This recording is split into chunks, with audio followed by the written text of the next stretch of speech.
है what is a pretty peoples. तो इस चैनल पे हम बात करते हैं मॉडर्न एस्ट्रोलॉजी के बारे में।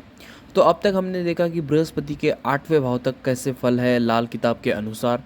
तो इस वीडियो में मैं आपको बताने वाला हूँ लाल किताब के अनुसार बृहस्पति यानी गुरु यानी जुपिटर जो है नवम भाव में कैसे फल देते हैं। तो ये आज हम देखने वाले हैं इस वीडियो में।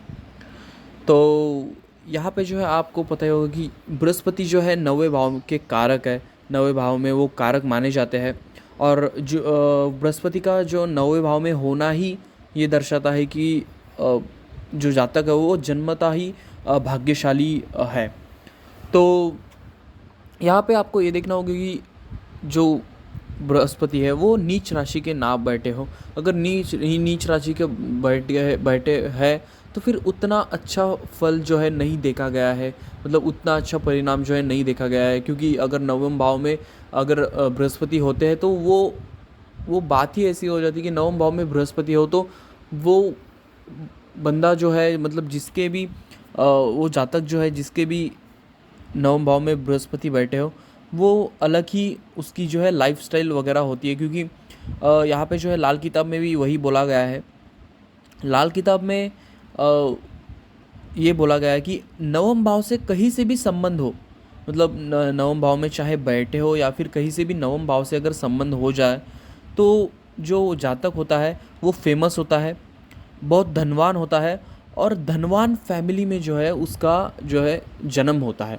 मतलब ऐसी फैमिली में जन्म होता है जहाँ पे वो बहुत ज़्यादा पैसा वगैरह, रिच फैमिली में जो है मटेरियलिस्टिक चीज़ों के से भरी हुई जो फैमिली है, मतलब जहाँ पे कोई भी मटेरियलिस्टिक चीज़ों की कमी नहीं है, ऐसे फैमिली में जो है उसका जन्म होता है।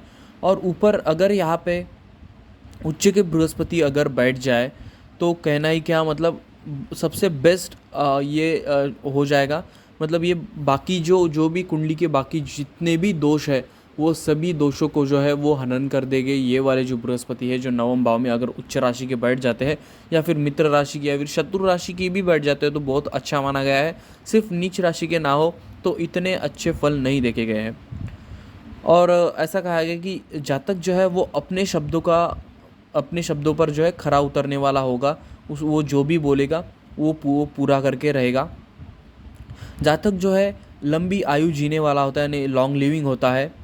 उसके जो बच्चे वगैरह है वो बहुत अच्छे होते हैं, उनकी सुनने वाले होते हैं। क्योंकि ये लाइन इसलिए कही गई होंगी बच्चों के बारे में क्योंकि आप देख सकते हैं कि नवम भाव में अगर बृहस्पति विराजमान हो गए तो अपने नवम दृष्टि से जो है वो पंचम भाव को देखते हैं। पंचम भाव जो संतान का भाव है तो वहाँ से जो भी चीज़ें देखी जाती है तो उनका जो है उनमें जो है अच्छाई लाने की वो कोशिश करेंगे। तो बृहस्पति का ये भी एक अच्छी चीज़ है। और नेटिव जो है वो लॉन्ग लिविंग होगा और अपने शब्दों पे खरा उतरने वाला होगा। ये इसलिए कहा गया होगा क्योंकि बृहस्पति जो है आपको पता ही है कि बृहस्पति जब नवम भाव में बैठते हैं तो अपनी पंचम दृष्टि से जो है वो लग्न को भी देखते हैं। तो लग्न को बृहस्पति का देखना ही जातक को जो है विद्वान बना देता है, समझदार बना देता है। तो ये सभी जो चीज़ें हैं वो दृष्टि संबंध से बताई गई होगी यहाँ पे लाल किताब में।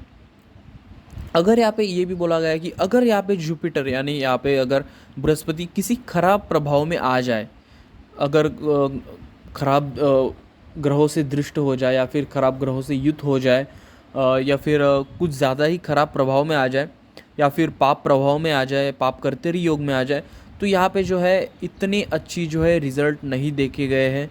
ऊपर के जो या फिर नीच के हो जाए तो ये इतने अच्छे रिज़ल्ट्स यहाँ पे नहीं देखे गए हैं।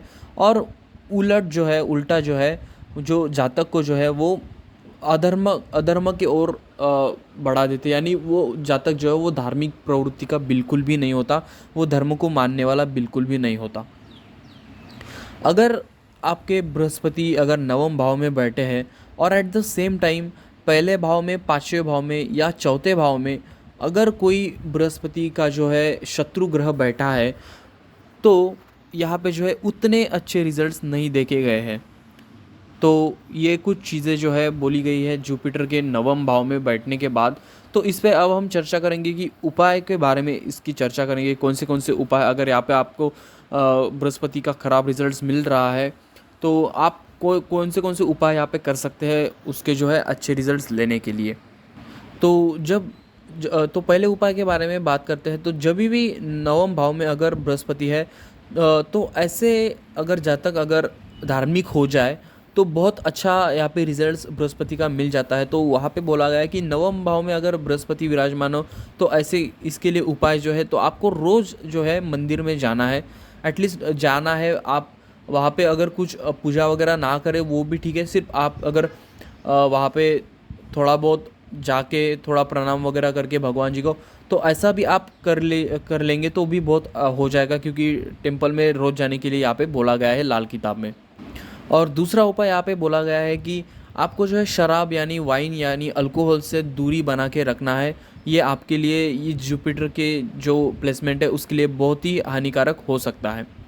तीसरा यहाँ पे उपाय बताया गया है कि जो बहता जो पानी है, नदी का जो बहता पानी है, उसमें जो है आपको राइस यानी चावल जो है वो छोड़ देना है। बहते पानी में जो है चावल को छोड़ देना है।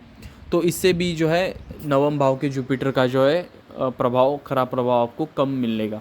तो आज के वीडियो बस इतना ही दोस्तों। तब तक के लिए चैनल को दीजिए सब्सक्राइब, वीडियो को दीजिए लाइक। इस तरह के यूज़फुल और इंटरेस्टिंग वीडियोज़ हम लाते रहेंगे। तो